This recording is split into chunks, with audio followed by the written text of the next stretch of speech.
Hello. Okay. तो हम लोगों ने लास्ट सेशन में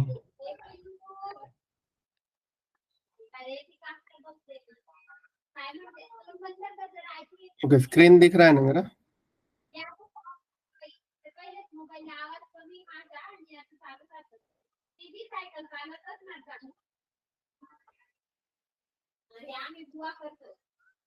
हेलो। ओके। तो कल हम लोगों ने HTML का स्टार्ट किया, जिसमें अलग अलग चीजें हम लोगों ने ऑब्जर्व की। उसमें एक सेकेंड है।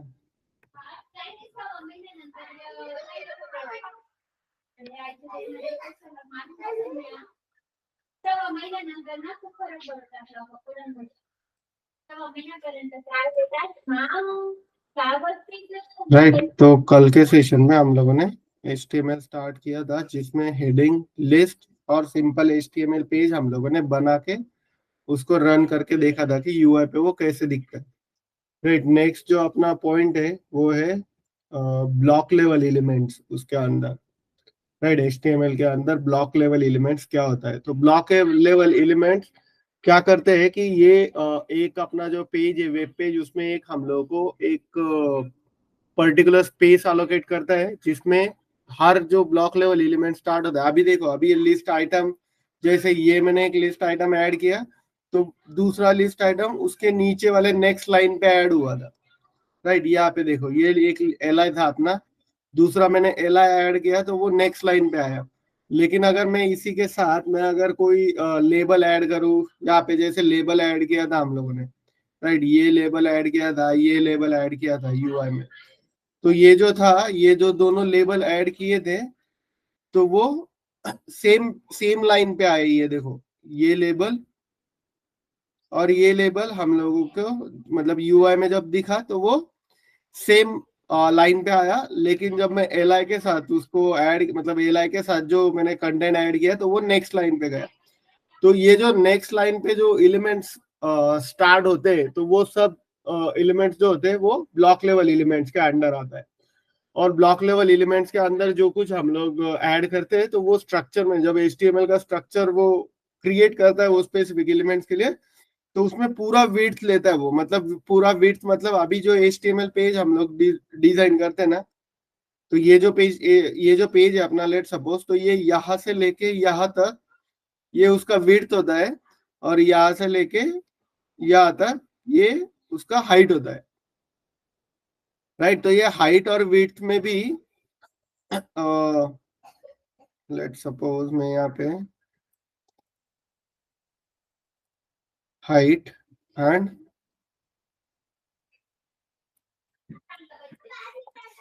विड्थ, सो ये जो है ये हाइट है, और विड्थ के केस में हम लोग ये रहता है ऊपर।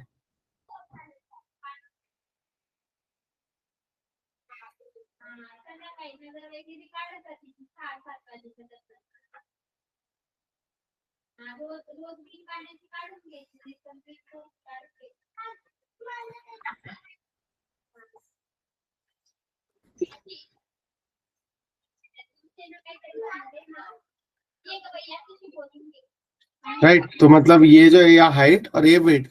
और जब हम लोग किसी ब्लॉक लेवल एलिमेंट्स के साथ हम लोग अगर कोई एलिमेंट्स क्रिएट करते हैं, तो वो केस में वो पूरा विड्थ उसका यूज करता है। हाइट में जितनी जगह उसको लगने वाली है उतनी जगह यूज होती है, लेकिन विड्थ के केस में पूरा width, right from start of the page to the entire width, मतलब पूरा वो विड्थ यूज करता है उस केस में। ओके। उसी के साथ ब्लॉक लेवल एलिमेंट को हम लोग एज अ कंटेनर भी बोल सकते हैं कि वो अलग अलग, मतलब एज अ कंटेनर भी हम लोग उसको क्रिएट कर सकते हैं, जिसमें अलग अलग एलिमेंट्स ऐड करके हम पूरा व्यू स्ट्रक्चर कर सकते हैं और उसको डिवाइड कर सकते हैं। अभी लेट सपोज यहाँ पे जैसे हम लोगों ने ये इमेज में इसको डिवाइड किया था, वेब कंटेंट में ये एक कंटेंट है, ये नीचे वाला एक कंटेंट है, यहाँ पे बटन। राइट। तो ये सब चीजें हम लोग उसको ब्लॉक लेवल एलिमेंट्स यूज करके उसको डिवाइड कर सकते हैं, और उसको ये जो पूरा ये यहाँ से ये बाहर वाला जो ब्लॉक दिख रहा है, या फिर बाहर वाला जो रेक्टेंगल है यहाँ पे, तो ये एक अपना कंटेनर हो सकता है। उसके बाद ये जो है ये एक कंटेनर हो सकता है जिसमें अलग अलग कंटेंट्स रहेंगे। उसके बाद ये यहाँ पे एक कंटेनर हो सकता है। तो ये जो सब जो है वो ब्लॉक लेवल एलिमेंट्स ही है, राइट। इवन हम लोग ब्लॉक लेवल एलिमेंट्स, एक अगर ब्लॉक लेवल एलिमेंट्स यूज करते हैं उसके अंदर दूसरा ब्लॉक लेवल एलिमेंट्स ऐड कर सकते हैं। मतलब कंटेनर के अंदर कंटेनर हो सकता है। जैसे कि ये अपना आउटर कंटेनर है, उसके अंदर दो इनर कंटेनर है, लेकिन जो उसका जो स्टार्ट और एंड रहेगा वो इसी के ये आउटर कंटेनर के अंदर ही रहेगा। Okay, so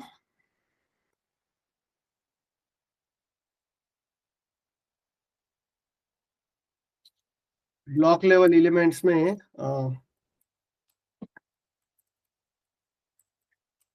block level elements are typically starts at new line and occupy the full width of their parent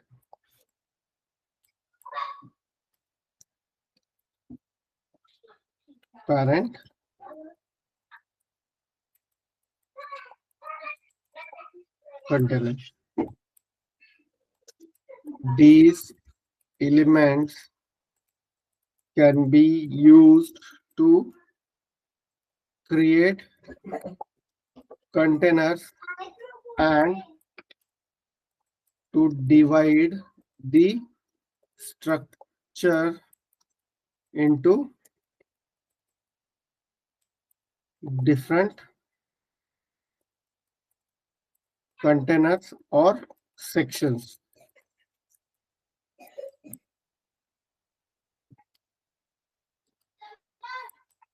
Okay,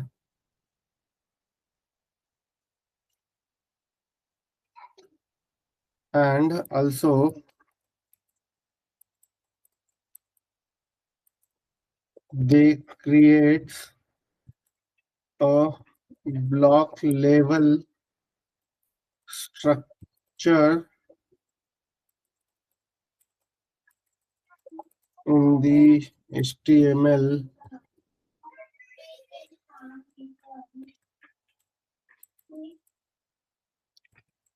document and often used to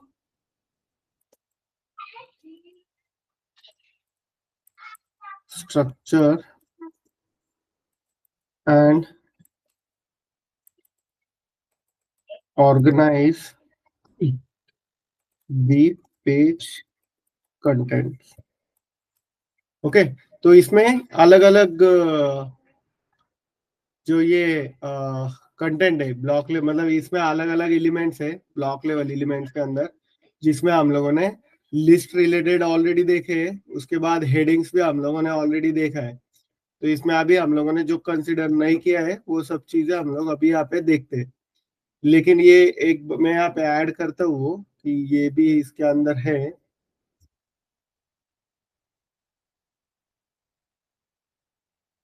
एक सेकंड,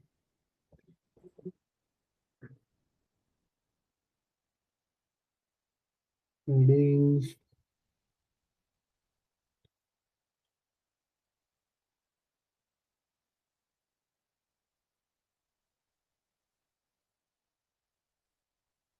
ओके, ब्लॉक लेवल का separately add करता हूँ।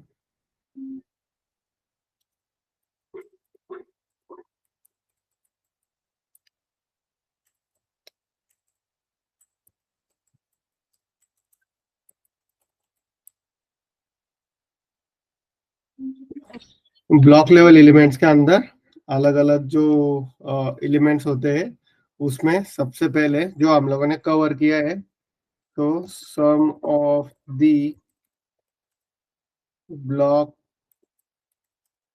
Level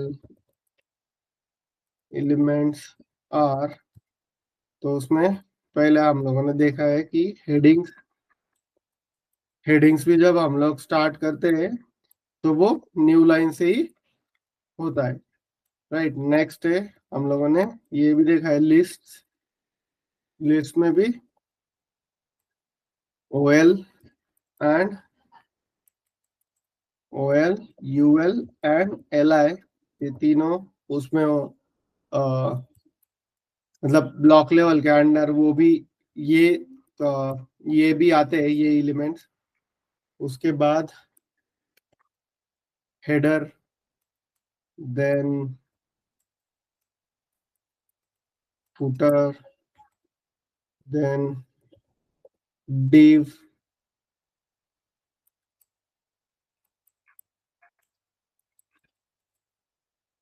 paragraph, या फिर इसको P tag भी बोलते हैं हम लोग। div, पैराग्राफ, देन और क्या इसमें, इसमें टेबल्स भी आते हैं एंड फॉर्म्स भी आते हैं।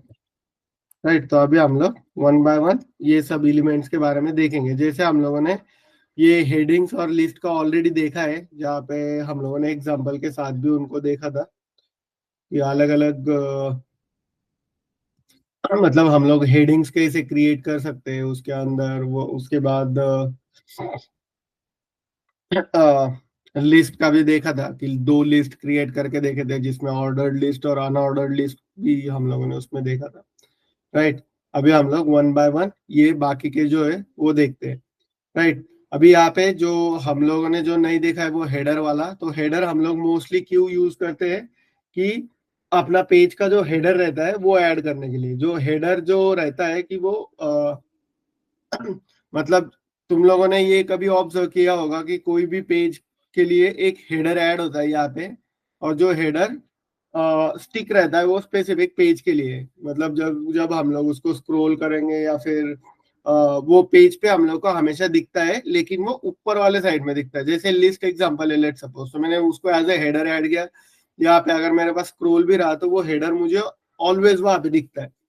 राइट, तो वो वैसी चीज ऐड करने के लिए हम लोग हेडर टैग का यूज करते हैं। और ये जो हेडर टैग है ये सिर्फ HTML5 में ही अवेलेबल है। ओके, इसमें header tag is use to add header of the page and it is available in HTML5। Okay, इसका अगर हम लोग एग्जांपल देखें, इसमें मैं एक काम करता हूँ, यहाँ पे नहीं ऐड कर सकता हूँ। HTML में मैं इस यहाँ पर न्यू फाइल क्रिएट करता हूँ, block level elements dot HTML। Okay, HTML5 से क्रिएट करते हैं एंड यहाँ पे block level elements.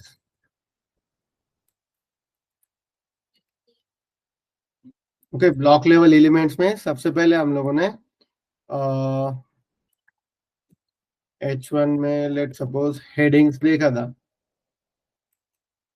Right, headings में H1 से लेके H6 तक हम लोगों ने देखा था। राइट, सो हेडिंग्स एक है ब्लॉक लेवल एलिमेंट्स में। उसके बाद H1 में मैं एक और ऐड करता हूँ, लिस्ट। लिस्ट भी है।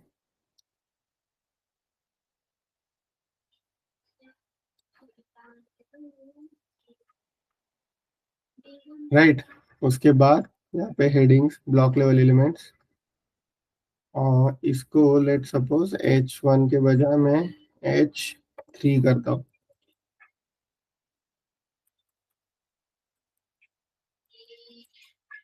3, और H1 में ये ऐड करता हूँ कि ब्लॉक लेवल एलिमेंट्स एग्जांपल्स, जिसमें हेडिंग्स लिस्ट ये है। देन नेक्स्ट क्या है अपना इसमें हेडिंग लिस्ट और हेडर हम लोग ऐड करने वाले हैं अभी। राइट। तो हेडर में हम लोग नॉर्मली क्या करते हैं, पेज का हेडर ऐड करना है तो हम लोग इसमें ये भी बोल सकते हैं कि header this element is uh, this element represents the introductory content, typically a group of introductory or navigational aids.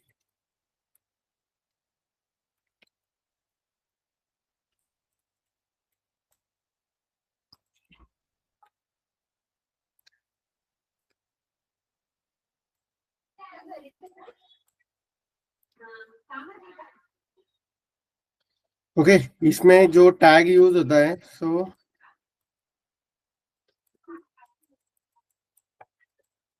we can add a header by using header tag. Header tag में ओपनिंग और closing दोनों रहेंगे, right. Header tag use करके हम लोग header create कर सकते हैं। अभी वो हेडर क्रिएट करने के लिए कैसे कर सकते हैं, तो ब्लॉक लेवल एलिमेंट्स में H1 H2 है, मैं सिंपली बॉडी के अंदर यहाँ पे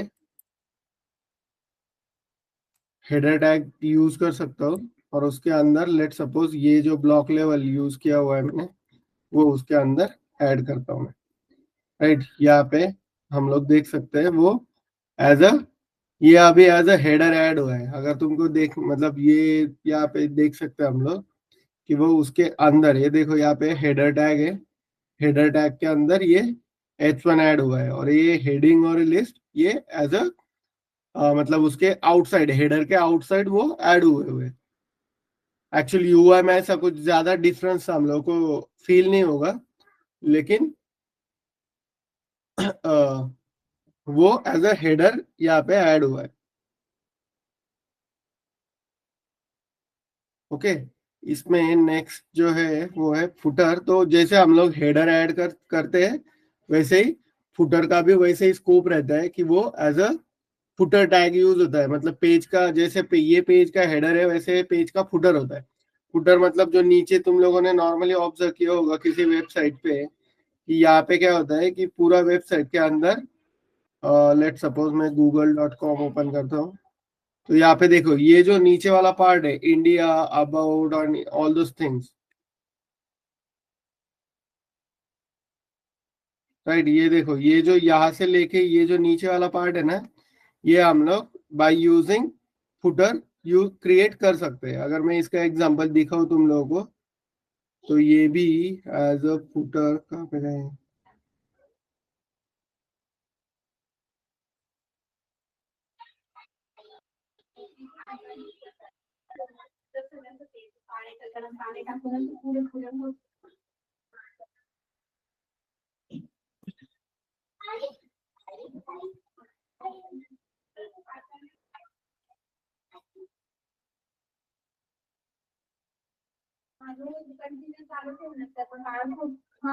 इनका कोड थोड़ा कॉम्प्लिकेटेड है। लेकिन ये जो सेक्शन यहाँ पे दिख रहा है, यहाँ से लेके यहाँ तक नीचे वाला जिसमें privacy term settings, about, advertising, business, house, Google house search work, ये सब चीजें, तो ये सब चीजें एज अ हेडर ट्रीट होती है, जिसमें अगर मैं कुछ सर्च भी करूँ यहाँ पे, let suppose,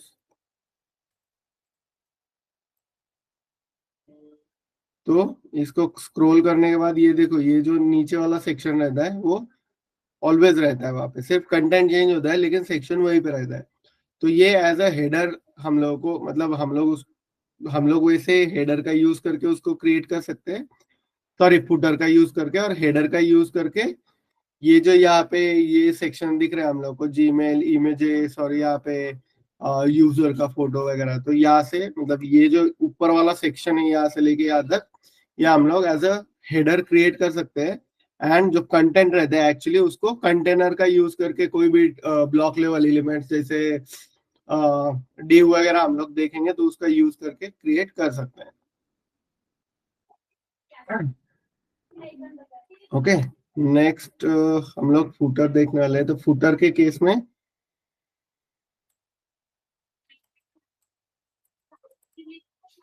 footer tag is used to add page footer, right? And also it is also available in only in HTML5. So it is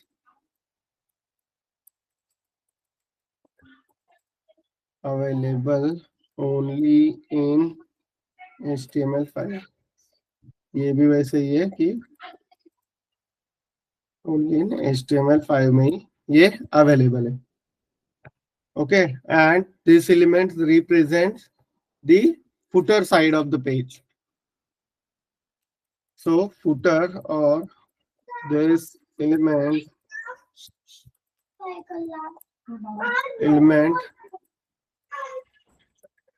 represents the footer for its nearest sectioning content or sectioning root element। अभी ये जो sectioning root element और ये content जो है ये मतलब अपना एक्चुअल कंटेनर का ट्रीट होता है। यहाँ पे जो एक्चुअल कंटेनर जो अपना होता है पेज का उसके साथ उसका नियरेस्ट जो रहता है अपने पेज में तो उसके लिए एज अ फूटर मतलब वो पूरा पेज के लिए ही फूटर रहता है। और उसको क्रिएट करने के लिए हम लोग सिंपली जैसे यहाँ पे हेडर टैग यूज करते हैं same we can add footer by using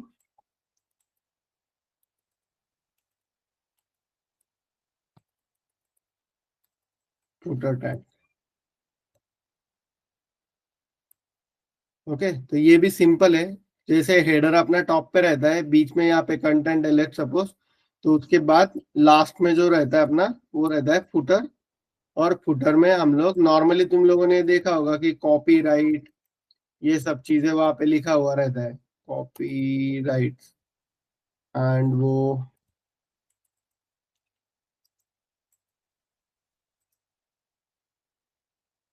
copy right and वो ईयर रहता है लेट्स सपोज 2024।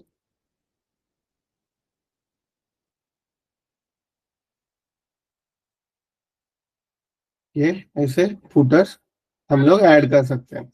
तो ये भी ब्लॉक लेवल एलिमेंट्स है इसलिए नेक्स्ट लाइन पे आया है। और यहाँ पे अगर हम लोग ये देखें कि इसको नॉर्मली क्या होता है कि ये जो फुटर का चीज रहता है वो नीचे रहता है, राइट? तो ये जो ये फुटर और हेडर इनको प्रॉपरली उनके उनके जगह पे दिखाने के लिए हम लोग CSS का यूज करते हैं। मतलब उसको स्टाइलिंग ऐड करते हैं तो उसकी वजह से वो एक तो दोनों स्टिक रहते हैं बीच में कंटेंट सिर्फ स्क्रॉल होते रहता है। जब हम लोग CSS का पढ़ेंगे जिसमें पोजिशनिंग पोजिशनिंग वगैरह वो चीजें रहेंगी तो उस टाइम पे हम लोग को ये उसमें बेटर आइडिया आएगा कि कैसे हम लोग उसको UI पे प्लेस कर सकते हैं उसके स्पेसिफिक पोजीशन पे। जैसे कॉपीराइट हम लोग अभी ये फुटर है तो एक्सपेक्ट कर रहे होंगे कि यहाँ पे दिखना चाहिए, लेकिन अभी हम लोगों ने कोई CSS उसमें ऐड नहीं किया है तो इसकी वजह से वो हम लोग को नॉर्मल एज HTML कंटेंट की तरह दिख रहा है। ओके, नाउ नेक्स्ट जो है इसमें ब्लॉक लेवल कंटेंट्स में नेक्स्ट वाला जो है वो है div। एक्चुअली ये जो div एलिमेंट है ना ये नॉर्मली बहुत से कंटेनर्स के लिए यूज होता है। बहुत से मतलब नॉर्मली div कंटेंट ये div एलिमेंट का यूज करके हम लोग पूरा पेज को डिजाइन करते हैं। ये मोस्टली यूज्ड है div जो एलिमेंट है ये मोस्टली यूज्ड एलिमेंट है थ्रू आउट। तुम लोग अगर कोई भी वेबसाइट देखोगे तो उसमें हर जगह पे तुम लोगों को यही दिखेगा।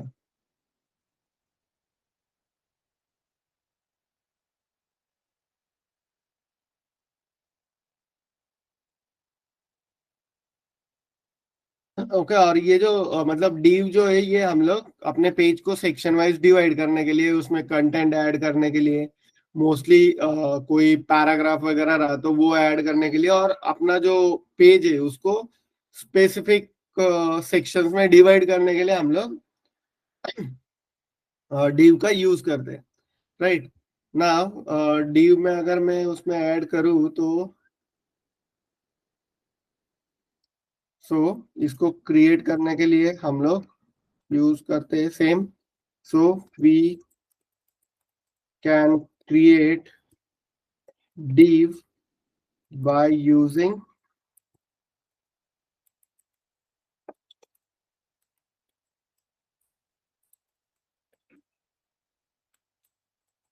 div tag, then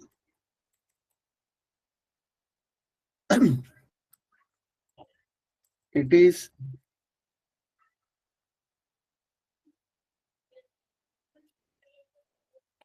a generic block level element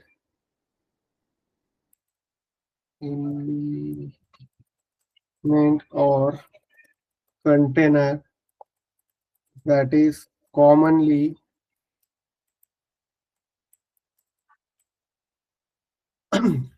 used to group and style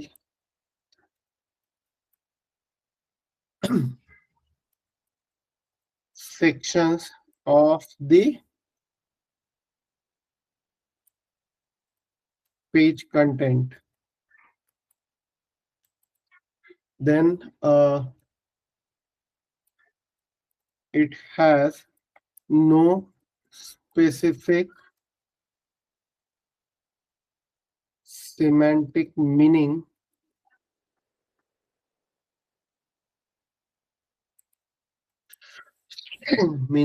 and often used as a building block or layout structures,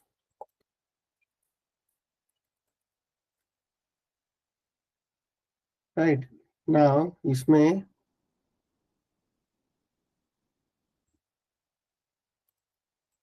it is also used for styling and or scripting purposes.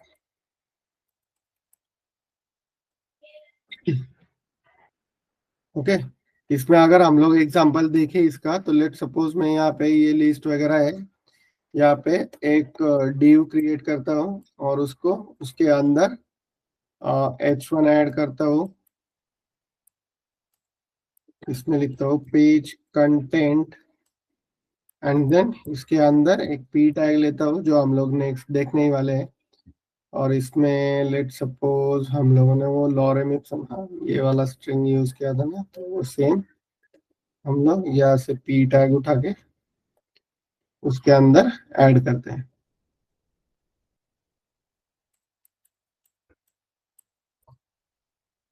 Okay, सो यहाँ पे तुम लोग देख सकते हो कि वो, देखो ये यहाँ पे पेज कंटेंट जो h1 है अपना, और ये प्रॉपर हम लोग मतलब ये पैराग्राफ ऐड हो रहा है। और मैंने तुमको ये बताया था कि ये जो है ये प्रॉपर उसका वेट जो है वो पूरा वेट यूज करती है, मतलब जितना अवेलेबल वेट है उसके पास वो पूरा वेट। अगर मैं इसको थोड़ा वेट तो उसको डिफाइन करूँ कि मुझे वेट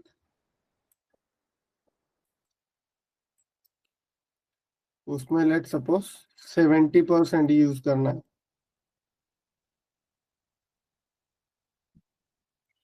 अरे ये भी ओके, ये ड्यू पे नहीं होगा, वो अप्लाई दूसरे इस पे होता है, सॉरी। यहाँ पे लेट सपोज ये पैराग्राफ के लिए मैं बोलूँ कि वेट का क्या सजेशन में आ रहा है।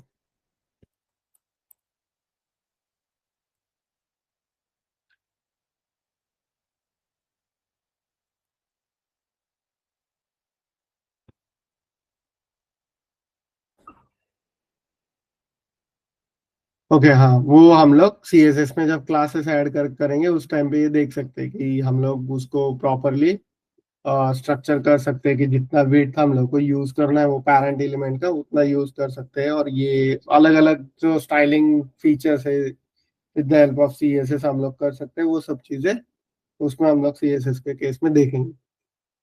राइट, इसके बाद डिव डिव, ये देखो ये कंटेनर है। मैं अगर ये एक अपना कंटेंट हो गया यहाँ पे लेट सपोज, और मुझे अगर ये लेट सपोज ये मेरा पेज कंटेंट 1 है, राइट, और मेरे पास अगर सेकंड पेज कंटेंट भी एक और है, तो मैं सिंपली इसको यहाँ पे एक और डिव बनाऊंगा, उसको पेज उसमें पेज कंटेंट 2 उसका हेडर दूंगा, और जो रहेगा अपना वो स्ट्रक्चर वो प्रॉपर वे से मतलब हम लोग का स्ट्रक्चर वो बनेगा वो, कि आप यहाँ से लेके यहाँ तक ये पेज अपना ये पेज कंटेंट 1 है, और यहाँ से लेके यहाँ तक पेज कंटेंट 2 है, जो हम लोगों ने अलग अलग डिव कंटेनर यूज करके क्रिएट किए हुए हैं। ऐसे हम लोग कितने भी ऐड कर सकते हैं, जितने हम लोग को सेक्शन अलग अलग सेक्शन में उसको डिवाइड करना है उतने ऐड कर सकते हैं। और इसमें ये भी हो सकता है जैसे यहाँ पे पैराग्राफ है, वैसे अपना एक डिव के अंदर एक और डिव भी हो सकता है। राइट, मतलब ये जो है ये अभी इनर डिव हो गया, या फिर ये इनर कंटेनर हो गया, जिसमें मैं सिंपली इसको भी स्ट्रिंग ऐड कर सकता हूँ यहाँ पे। ये देखो दूसरे इसमें ये ऐड हो गया, यहाँ पे डिव के लिए स्ट्रिंग ऐड हो गया है, मतलब उसका कंटेंट ऐड हो गया यहाँ पे एज अ पैराग्राफ ट्रीट होगा ये भी। और प्रॉपर जो अपना पेज का जो कंटेंट है वो डिवाइड होता है, नेक्स्ट लाइन पे आता है with the help of block level elements. Right, उसके बाद जो नेक्स्ट है डिव के बाद पैराग्राफ पी टैग। सो पैराग्राफ क्रिएट करने के लिए यही पे हम लोग को पता है कि we can create paragraphs using p tag.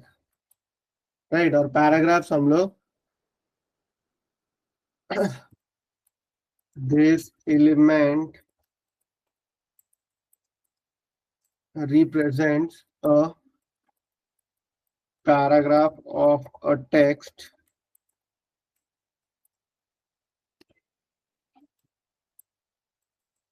It is used to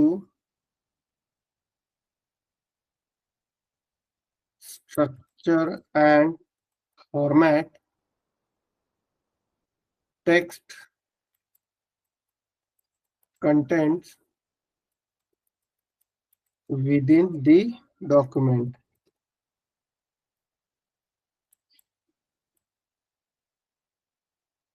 right, और जो हम लोगों ने पैराग्राफ तो देखा ही है, पी टैग यूज करके हम लोगों ने यहाँ पे पैराग्राफ ऐड किया हुआ है, लेकिन इसके अंदर हम लोग उसको स्ट्रक्चर कर सकते हैं। मतलब उसमें हम लोग अलग अलग अगर पैराग्राफ में जैसे ये ब्लॉक लेवल एलिमेंट्स है, वैसे अपने पास इनलाइन एलिमेंट्स भी है।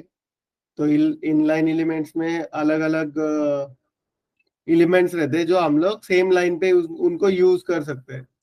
राइट, सेम लाइन पे यूज करना मतलब जैसे लेट सपोज मेरे यहाँ पे लेट सपोज मुझे ये जो स्ट्रिंग है यहाँ से लेके लॉरेम इप्सम इतना बोल्ड में दिखाना है थोड़ा, तो मैं यहाँ पे स्ट्रॉन्ग ऐड कर सकता हूँ उसको। राइट, लॉरेम इप्सम इतना मुझे इसमें दिखाना है, ये देखो यहाँ पे बोल्ड में दिखेगा। राइट, तो ये इनलाइन स्ट्रिंग है। राइट, उसके बाद लेट सब इनलाइन एलिमेंट्स है, मैं अगर यहाँ पे मुझे इसको अलग इसमें दिखाना है तो मैं इसको स्पैन यूज करके वो ऐड कर सकता हूँ उतना जितना मुझे टेक्स्ट चाहिए उतना, उसके अंदर स्पैन यूज करके ऐड कर सकता हूँ। यहाँ पे कोई डिफरेंस तो नहीं दिखेगा, लेकिन वो एज अ इनलाइन एलिमेंट उसके अंदर ऐड हुआ रहेगा। ओके,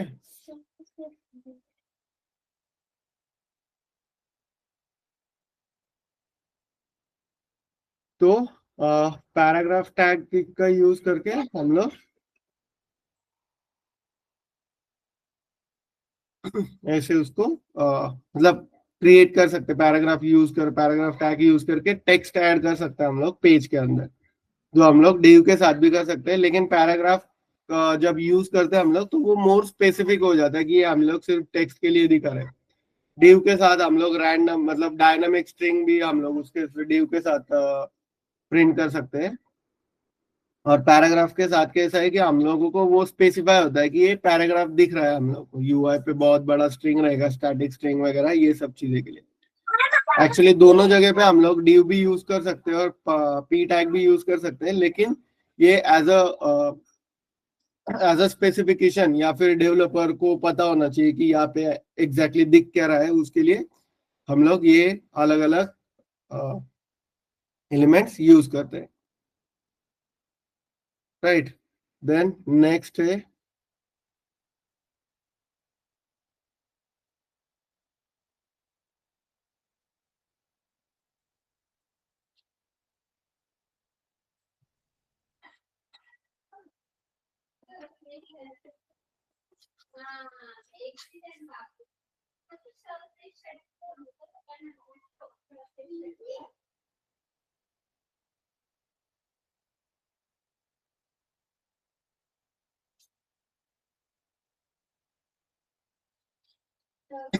ओके इसमें नेक्स्ट और है, वो है सेक्शन। तो यहाँ पे टेबल्स और ये देखते हैं हम लोग, लेकिन उससे पहले सेक्शन करके भी एक inline sorry block level element है। तो सेक्शन और div दोनों एक्चुअली अगर देखा जाए तो दोनों आइडेंटिकल है, दोनों में ज्यादा कोई डिफरेंस नहीं है। लेकिन सेक्शन जो है वो mostly so it represents a standalone section of a content, and it typically comes with heading of the section। Right, इसके मतलब ये जब div और इसमें एक्चुअली डिफरेंस तो कुछ नहीं, लेकिन ये यूज केस पे डिपेंड करता है कि हम लोग सेक्शन के साथ जाना चाहिए या फिर div के साथ जाना चाहिए। सेक्शन को अगर मैं यहाँ पे ऐड करूँ, लेट सपोज ऊपर ही ऐड करता हूँ मैं लिस्ट के बाद यहाँ पे सेक्शन। ओके तो सेक्शन में लेट सपोज H2 है मेरे पास, जहाँ पे मैं बोलता हूँ कि सेक्शन एग्जाम्पल। राइट, और उसके बाद लेट सपोज यहाँ पे मेरे पास पैराग्राफ टैग है और उसमें दिस कंटेंट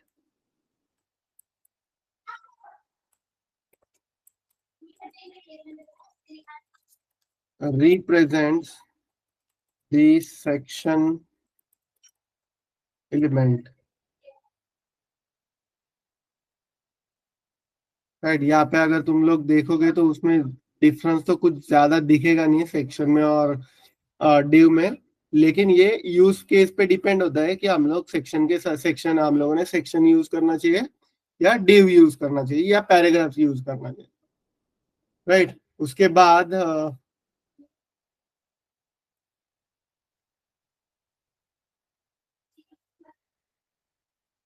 then इसमें एक और है सेक्शन के साथ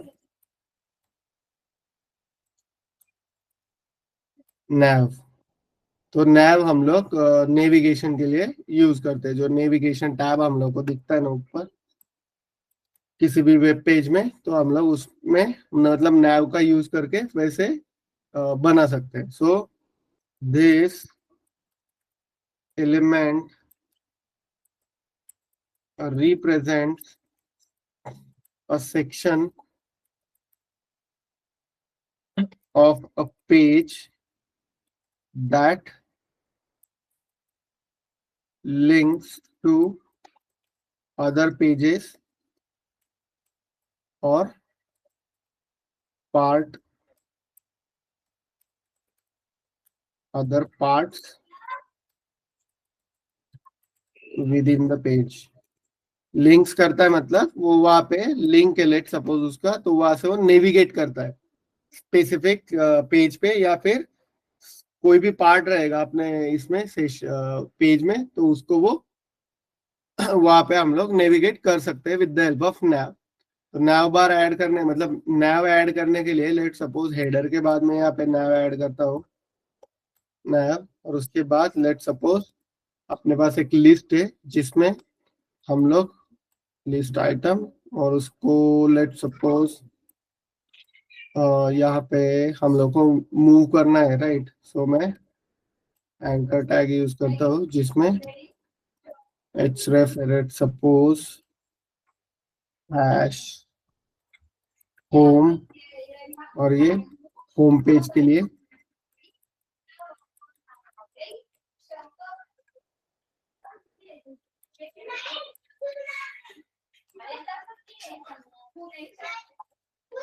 राइट। यहाँ पे लेट सपोज होम के बाद है प्रोजेक्ट्स, फिर अबाउट एंड कॉन्टैक्ट। तो ये होम, यहाँ पे प्रोजेक्ट्स, अबाउट सेक्शन में अबाउट अस, एंड कॉन्टैक्ट में कॉन्टैक्ट अस। ऐसे अलग अलग लेट सपोज ये है। तो ये देखो यहाँ पे लिंक्स क्रिएट हुए, राइट। अभी लेट सपोज मैं क्या करता हूँ, मुझे ये सपोज href का यूज किया हुआ है ना हम लोगों ने यहाँ पे, तो मैं लेट सपोज होम पे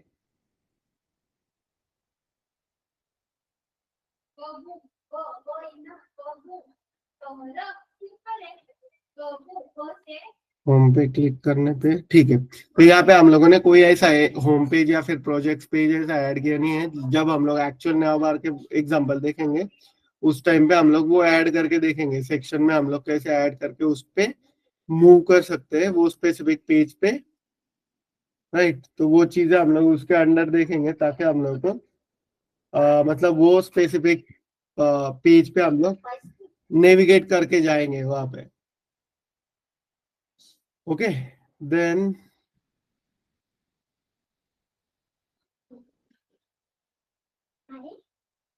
एक सेकेंड, मेरे पास है क्या वो एग्जांपल।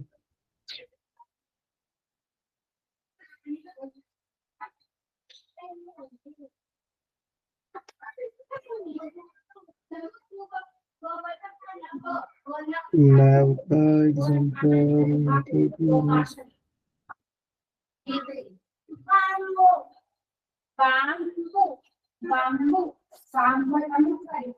ओके ठीक है, मैं दिखाता हूँ कि कैसे हम लोग नेविगेट कर सकते हैं। तो यहाँ पे लेट सपोज ये अपना ब्लॉक लेवल एलिमेंट्स है। तो मैं एक काम करता हूँ, ये जो div सेक्शन है यहाँ से इसको उठाता हूँ और इसको 2-3 बार ऐड करता हूँ अपने इसमें,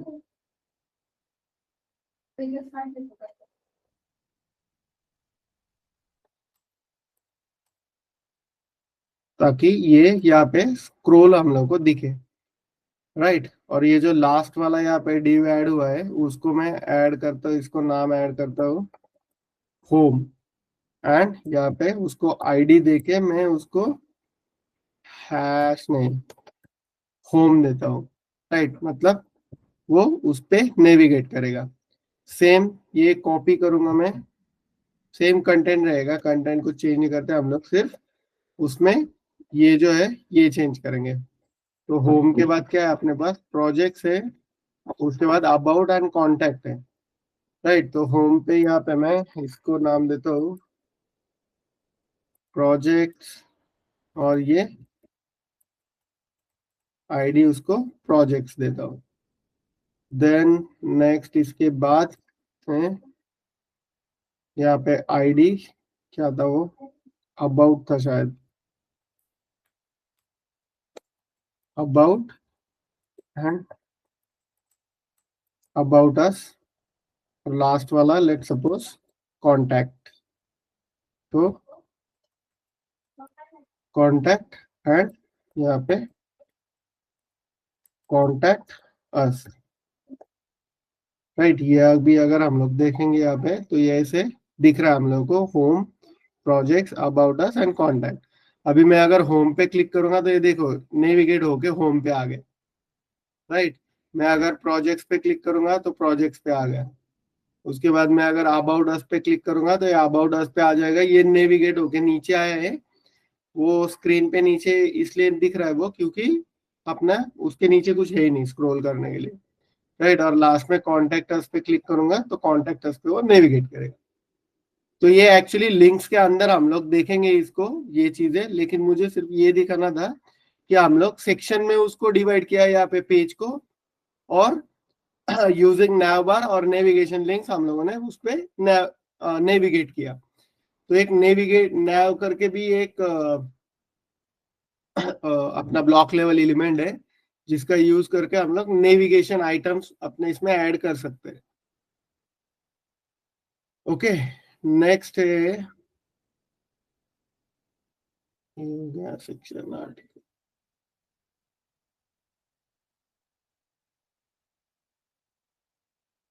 ओके। नेक्स्ट जो है अपना वो है टेबल्स। अभी टेबल्स कैसे क्रिएट करेंगे हम लोग, तो हम लोग ये टेबल्स और forms, input element, text area, ये कवर हो जाने के बाद उनको देखेंगे। अभी के लिए हम लोग इनपुट एलिमेंट स्टार्ट कर दे। राइट। तो इनपुट एलिमेंट में नॉर्मली क्या होता है, इनपुट एलिमेंट से हम लोग यूजर से इनपुट लेते हैं। राइट। यूजर से इनपुट लेते हैं मतलब क्या, कि हम लोग यूजर से इंटरैक्ट करते हैं कि मेरा लेट सपोज ऐसा ऐसा इनपुट है जिसमें मुझे ये वैल्यू उसमें मैं एक्सपेक्ट करता हूँ।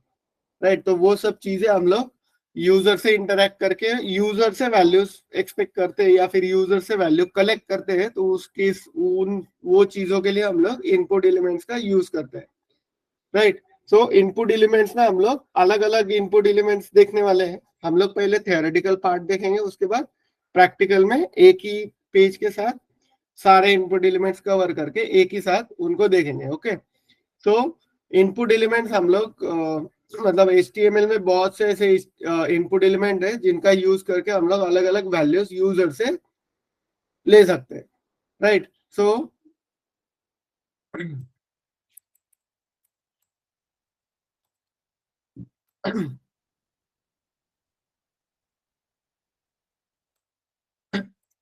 by using input elements we can take input from users and can interact with user. Okay. उसके then we have different input elements or element types that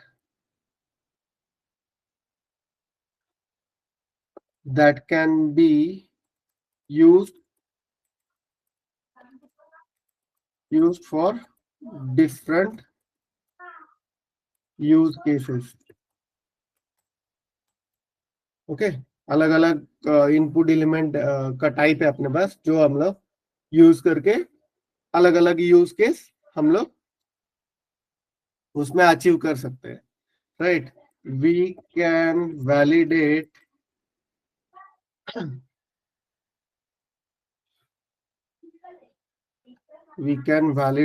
the minimum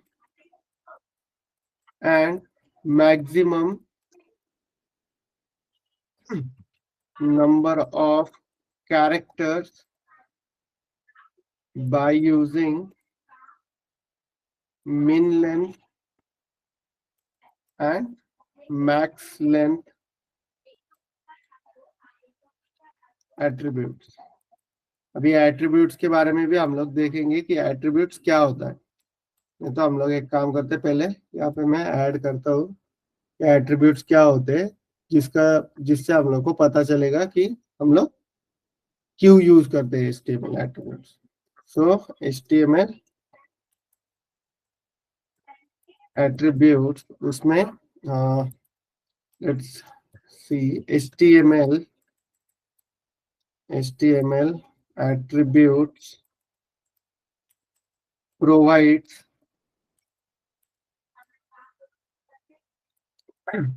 additional information to the HTML elements. इसमें additional information, जैसे वो min length और max length का मैंने यहाँ पे बताया, ये एडिशनल इंफॉर्मेशन है कि वो स्पेसिफिक एलिमेंट के लिए कि ये उसमें वैलिडेशन ऐड होना चाहिए, right. And HTML elements can have 0 or more attributes that defines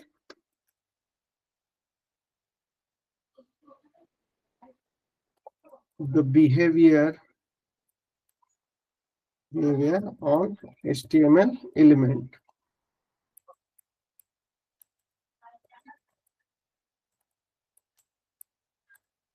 Okay, and attributes usually comes in key value pair. Key value pair. For example, ID equal to कोई भी उसकी वैल्यू, तो यहाँ पे ID की है एंड वैल्यू उसकी value है। जैसे यहाँ पे हम लोगों ने देखा कि ये href जो है ये एंकर टैग के लिए ये एट्रीब्यूट है। उसके बाद हम लोगों ने नीचे ये देखो आईडी ऐड किया हुआ है div को, तो ये एट्रीब्यूट है ये div के लिए। तो जिस एलिमेंट पे हम लोग वो की वैल्यू पेयर में ऐड करते हैं तो वो एट्रीब्यूट वो स्पेसिफिक एलिमेंट के लिए ही रहता है। Okay, then input back to input elements. इसमें हम लोग जो क्रिएट करते हैं इनपुट एलिमेंट्स, तो we can create input elements by putting type as an attribute to input tag.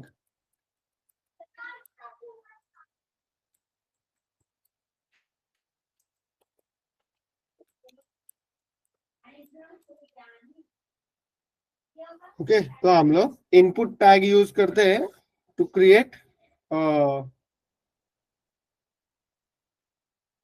तो we can create input elements. तो इसको रिफ्रेश करते हैं हम लोग। We can create input elements by using input tag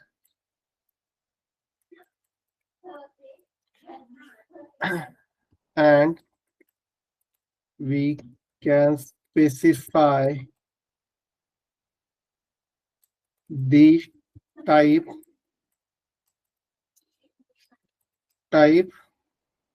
of input by putting type as an argument attribute, sorry.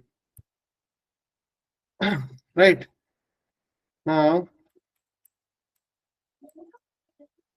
इसमें इसका जो सिंटैक्स है इनपुट एलिमेंट का, तो लेट्स सपोज सिंटैक्स ऐसा है कि ये इनपुट ऐसे ये होगा, उसमें हम लोग उसको टाइप स्पेसिफाई करेंगे। यहाँ पे लेट सपोज जो कुछ टाइप रहेगा उसका इनपुट टाइप, राइट। ये एक्चुअली सेल्फ क्लोजिंग भी रहता है, हम लोग उसको क्लोज स्पेसिफिकली यहाँ पे क्लोजिंग टैग अगर नहीं भी ऐड किया उसको तो भी चलता है। इसको अगर ऐसे भी रखेंगे हम लोग तो भी वो कोई उसमें इश्यूज नहीं होते, राइट। अभी इसमें जो अलग अलग टाइप्स है इनपुट टाइप्स, तो वो हम लोग देखने वाले हैं। So we have different input types, उसमें सबसे पहला टाइप है टेक्स्ट,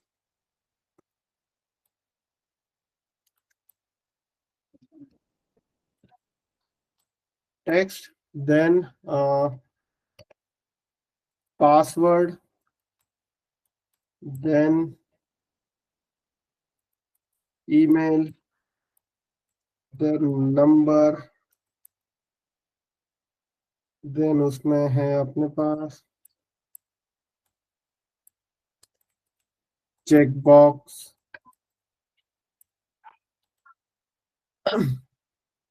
देन रेडियो, डेट,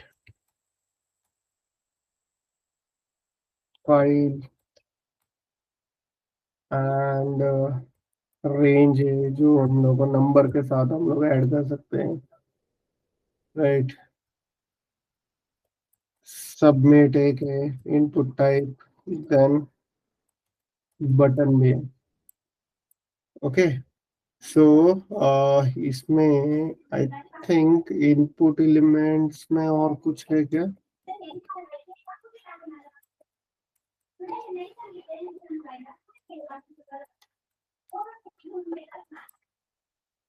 इसमें I think input text, password, ये actually most commonly used input types है, जिसमें टेक्स्ट तो मोस्टली यूजर से कोई भी टेक्स्ट इनपुट लेने के लिए यूज होता है। पासवर्ड में तुम लोगों ने देखा होगा कि वो स्टार से या फिर वो बुलेट पॉइंट से हम लोग को दिखता है।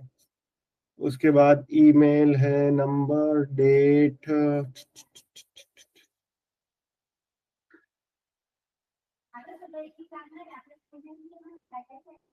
चेक बॉक्स, रेडियो बटन, और क्या क्या उसमें फाइल है, राइट। देन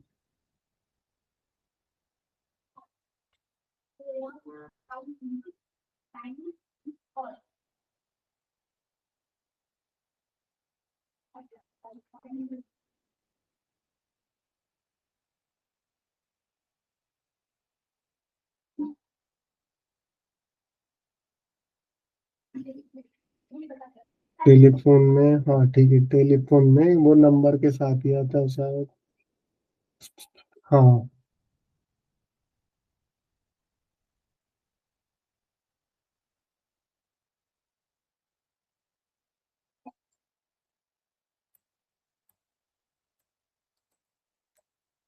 टेल करके है जो कि हम लोग टेलीफोन के लिए यूज करते हैं। उसके बाद आई थिंक यस, ये भी एक बटन के साथ ही, एक्चुअली ये सबमिट और बटन दोनों बटन के टाइप है, और ये जो रीसेट है ये भी बटन का ही टाइप है। ओके, लेकिन ये जो सबमिट, रीसेट और बटन, तीनों का एक्चुअली यूज केस अगर हम लोग देखेंगे तो तीनों का यूज केस अलग अलग है। सबमिट में हम लोग कोई तो फॉर्म डेटा है वो सबमिट कर रहे हैं, बटन में कोई तो एक्शन है जो हम लोग उस पर ऐड कर रहे हैं, और रीसेट के केस में अगर हम लोगों ने फॉर्म फिल, मतलब फॉर्म के साथ हम लोग क्रिएट कर रहे हैं किसी मतलब हम लोग अगर फॉर्म क्रिएट कर रहे हैं तो वो फॉर्म के जो फील्ड्स है वो रीसेट करता है। तो ये अलग अलग यूज केस के लिए अलग अलग ये। हाँ, इसमें एक और है,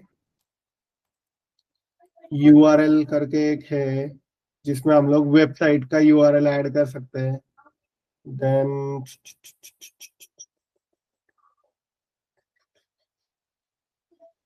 एक्चुअली बाकी और भी है, लेकिन वो एज अ टेक्स्ट ही ट्रीट होते हैं, जैसे कि सर्च हो गया, जिसका यूज करके हम लोग सर्च फील्ड को यूज, मतलब क्रिएट कर सकते हैं, जैसे हम लोग सर्च गूगल सर्च करते हैं तो वैसे, राइट। उसके बाद चेकबॉक्स हो गया, इसमें कलर करके भी है, जिससे हम लोग कलर पिक कर सकते हैं using type colour. Then type है, सॉरी टाइम है, जिससे हम लोग टाइम सिलेक्ट कर सकते हैं किसी स्पेसिफिक इसके लिए।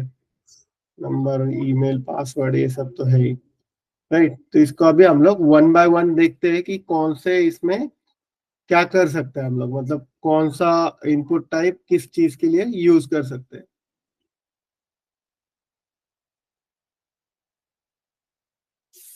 तो राइट फ्रॉम टेक्स्ट, तो टेक्स्ट के केस में क्या होता है कि this element is used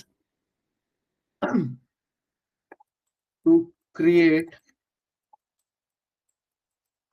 a single line text input field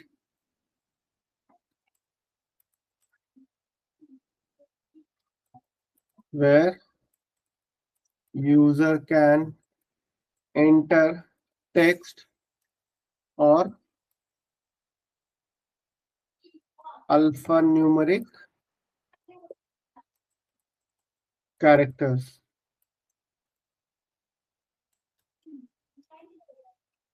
right. और ये मोस्टली सिंपल इनपुट के लिए यूज होता है, जिनका यूज करके हम लोग टेक्स्ट, मोस्टली टेक्स्ट इनपुट हम लोग एक्सपेक्ट करेंगे यूजर से, जिस केस में लेट सपोज हम लोग को यूजर का नाम चाहिए, right. So name, first name, last name, user name, this kind of fields हम लोग उस वहां पे, मतलब ये जो सारे जो इनपुट एलिमेंट्स हम लोग यूज करते हैं ना, ये मोर स्पेसिफिकली हम लोग फॉर्म्स के लिए यूज करते हैं, राइट। तो लेट सपोज फॉर्म्स में हम लोग यूजर के इनपुट ले रहे हैं, और यूजर का यूजर नेम लेना है, या फिर नेम लेना है उसका, या फिर लास्ट नेम लेना है, फर्स्ट नेम लेना है, तो ऐसे जो चीजें हैं, तो वो हम लोग उसका मतलब ये टेक्स्ट टाइप यूज करके उसको क्रिएट कर सकते हैं, वो स्पेसिफिक फील्ड को। ओके। पासवर्ड के केस में हम लोग यूजर से पासवर्ड एक्सपेक्ट करते हैं, तो उस केस में पासवर्ड यूज कर सकते हैं। So this is similar to this is similar to text input,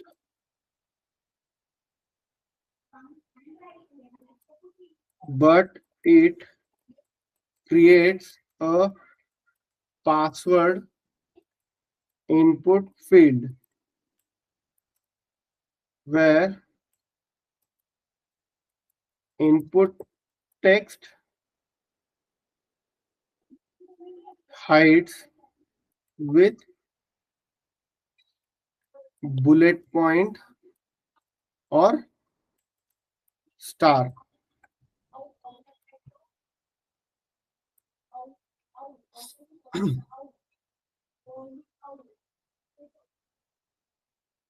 Right, where input text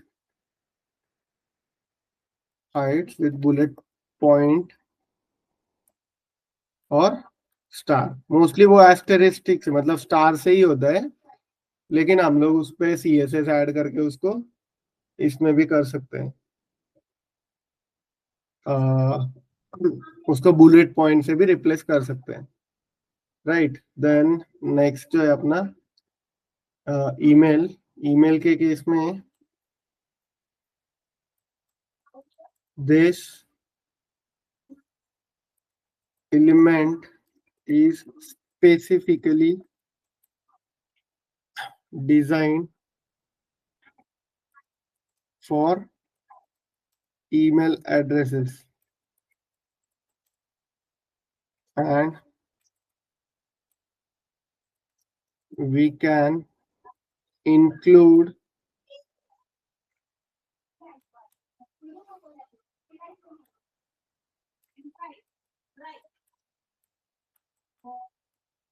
validations to ensure the valid email format is entered.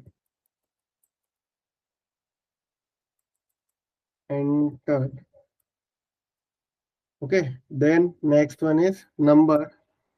So this element is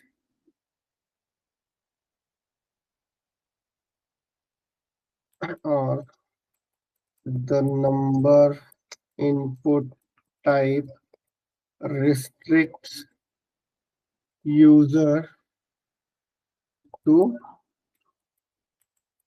enter only numeric values.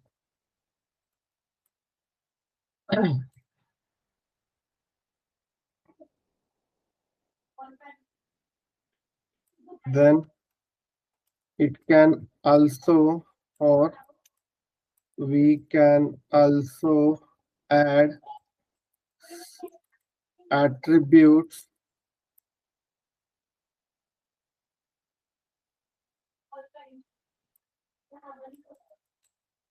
min and max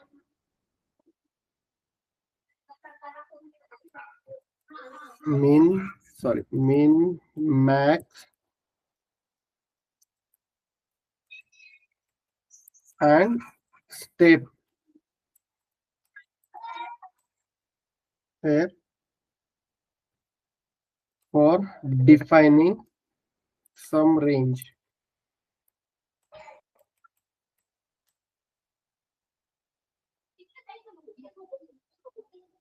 Some range. Okay. Then next जो है telephone, जिसमें हम लोग telephone का जो input है वो expect कर सकते हैं, राइट। ये नंबर में नंबर ले सकते हैं, यहाँ पे टेलीफोन उसका हम लोग फॉर्मेट भी ऐड कर सकते हैं कि ये फॉर्मेट में ही होना चाहिए, तो वो वैलिडेशन के अंडर आएगा कि ये फॉर्मेट में हम लोग टेलीफोन नंबर इनपुट कर सकते हैं। तो this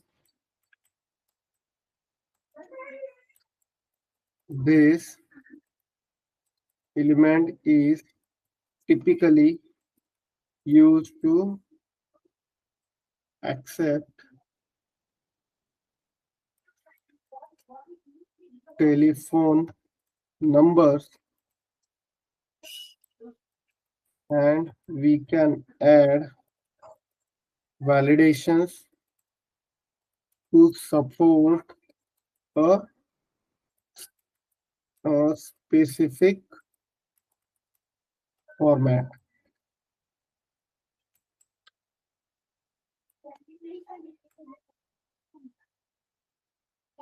right? And we can telephone में ओके ये कर सकते हैं हम लोग। नेक्स्ट जो है अपना चेक बॉक्स, तो चेक बॉक्स का यूज करके हम लोग अलग अलग वैल्यूज ऐड करके उसमें से लिस्ट में से ऑप्शन सिलेक्ट कर सकते हैं, right. Check box type allows us to select multiple values, multiple options from a list of choices,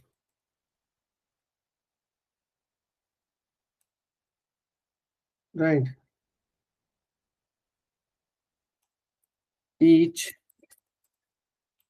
checkbox is independent and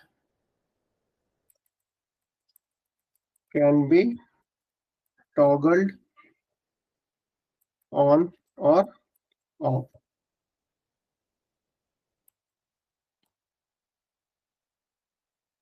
Okay, next is radio buttons.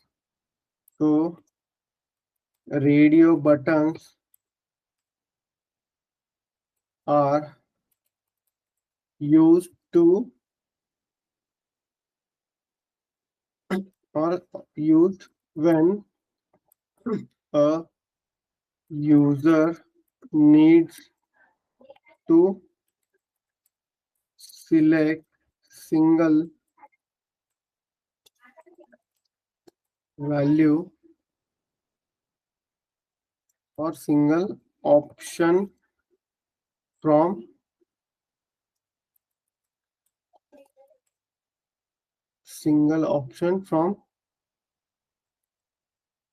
list और list of choices, मैं हमें सिर्फ list लिखता हूँ, right. Unlike check boxes, selecting one radio button deselects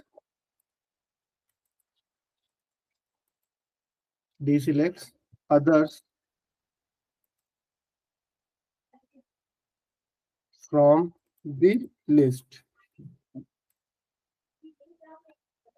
Okay, next one is date. So date input field हम लोग user से date select करने के लिए यूज करते हैं. So this element can be used to select date from a calendar picker.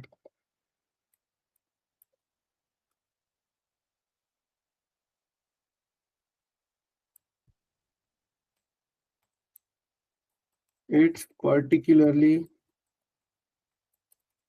used or useful to for capturing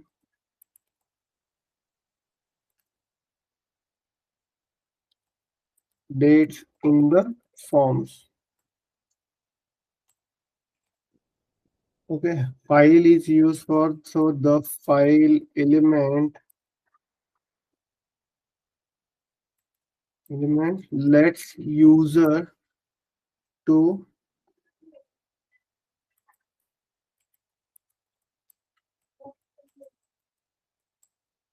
upload files from their devices. क्या हुआ इधर? उसने कुछ किया है इधर? Okay, right. तो फाइल एलिमेंट्स हम लोग अगर कोई फाइल अपलोड करना है हम लोग को, तो हम लोग फाइल एलिमेंट का यूज करते हैं. It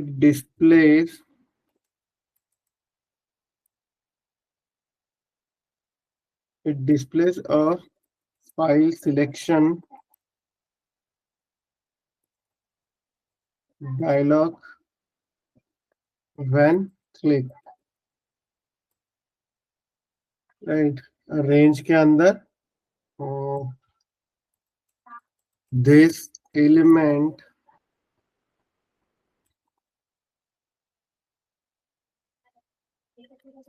is used to create a slider control that allows user to select a value within a specified range.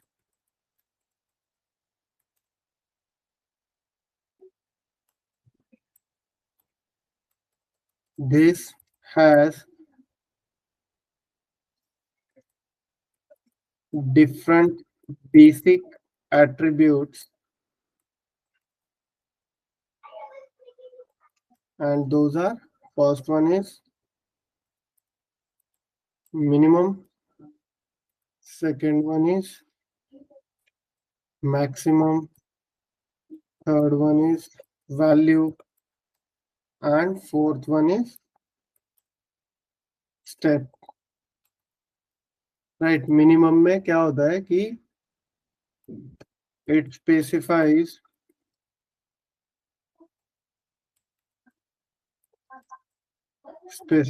The minimum value of the range.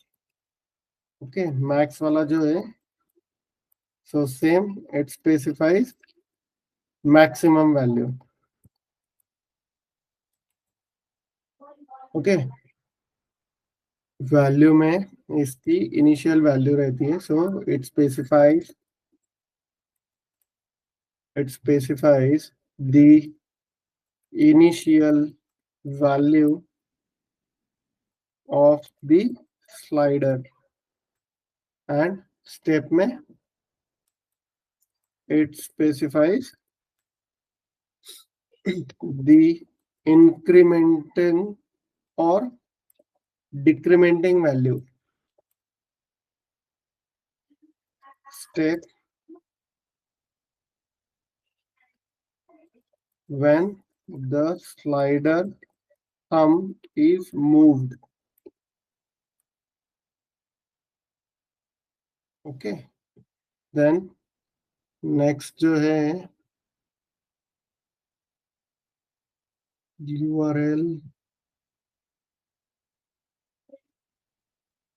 URL में हम लोग मोस्टली किसी वेबसाइट का अगर हम लोग को URL कैप्चर करना है तो वो हम लोग URL टैब से मतलब URL एलिमेंट से हम लोग वो कैप्चर कर सकते हैं यूजर का. तो this element is used to capture URL input, and we can add some of the basic validations to entered value. Right. Validation में हम लोग ये वैलिडेट कर सकते हैं कि इनपुट URL जो डाला हुआ है वो वैलिड URL है या नहीं है. राइट. नेक्स्ट जो है इसमें वो है कलर. सो ये भी हम लोग कलर पिकर, जैसे डेट हम लोग डेट पिकर के लिए यूज करते हैं तो वैसे ही कलर हम लोग कलर पिकर के लिए यूज करते हैं. So this element shows the color picker where user can select color from it.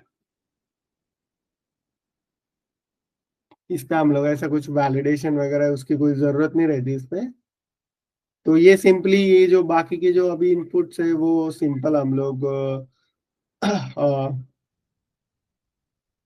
Simply कोई भी वैल्यू एक्सेप्ट करने के लिए यूज करते हैं कलर.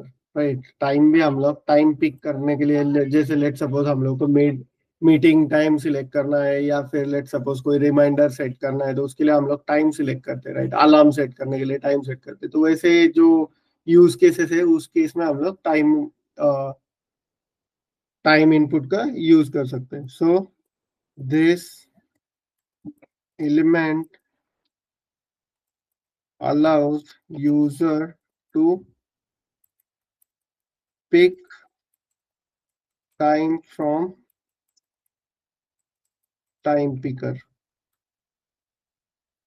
राइट. उसके बाद सर्च में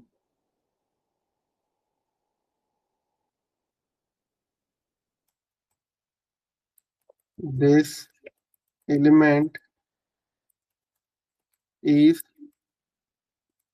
similar to text but adding a search, but we can add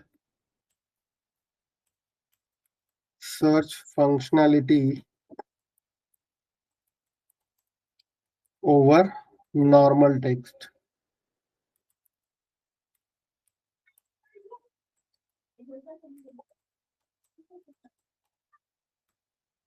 Right. And this element is styled accordingly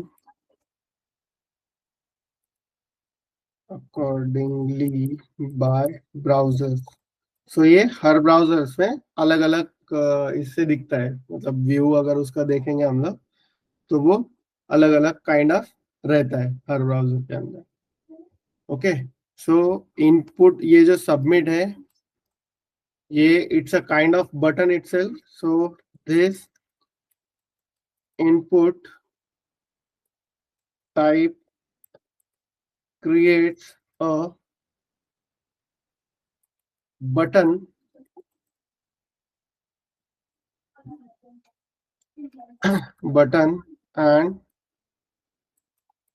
and when clicked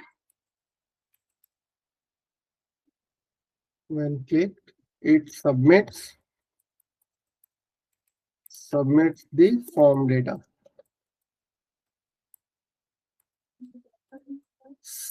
Submit type buttons mostly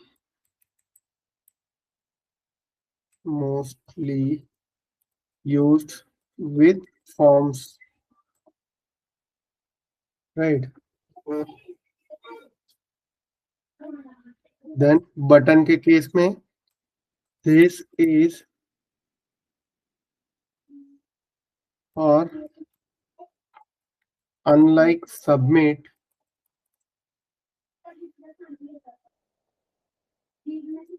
this creates a generic button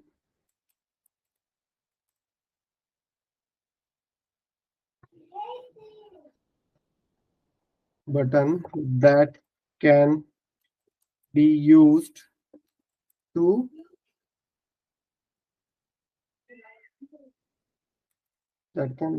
for various purposes,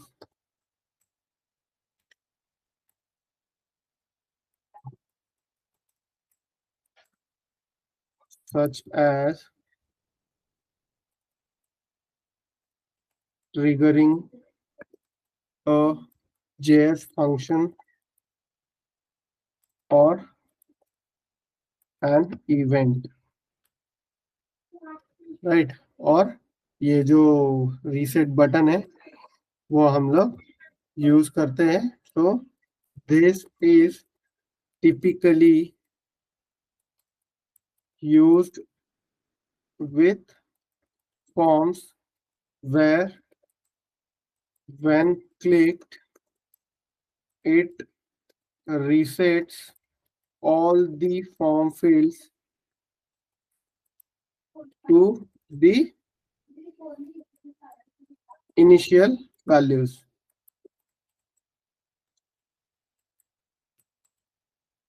okay, तो ऐसे अपने पास अलग अलग input fields है जिनका use करके ये actually normally ये जो इनपुट फील्ड्स है ये टिपिकली हम लोग यूज करते हैं फॉर्म्स के साथ, जहाँ पे हम लोग को यूजर्स से इनपुट डेटा मतलब डेटा एक्सेप्ट करना होता है, जहाँ पे यूजर डिसाइड करता है कि व्हाट काइंड ऑफ डेटा हम लोग उसमें स्टोर कर सकते हैं वो स्पेसिफिक फील्ड के लिए, राइट? सो इनपुट टाइप्स हम लोग फॉर्म डेटा के लिए या फिर कोई फॉर्म सबमिशन का रिक्वायरमेंट है उन केसेस में यूज करते हैं. And I think that's it for today. अगर तुम लोगों को कोई क्वेश्चन, आज का सेशन मोस्टली ऐसे देखा जाए तो ये पूरा थियोरेटिकल सेशन ही हो गया अपना, जिसमें प्रैक्टिकल हम लोगों ने बहुत कम ही किया, जिसमें ब्लॉक लेवल का ही हम लोगों ने देखा प्रैक्टिकल. लेकिन फिर भी अगर कोई क्वेश्चन होगा, कोई डाउट होगा तो तुम लोग पूछ सकते हो, राइट? हम लोग ट्राई करेंगे अगर उसका कोई सॉल्यूशन, मतलब कोई क्वेश्चन होगा तो पूछ सकते हो. No sir. ओके देन, फिर हम लोग आज यहीं पे रुकते हैं. Next. Thank you sir. Okay. Okay, bye bye.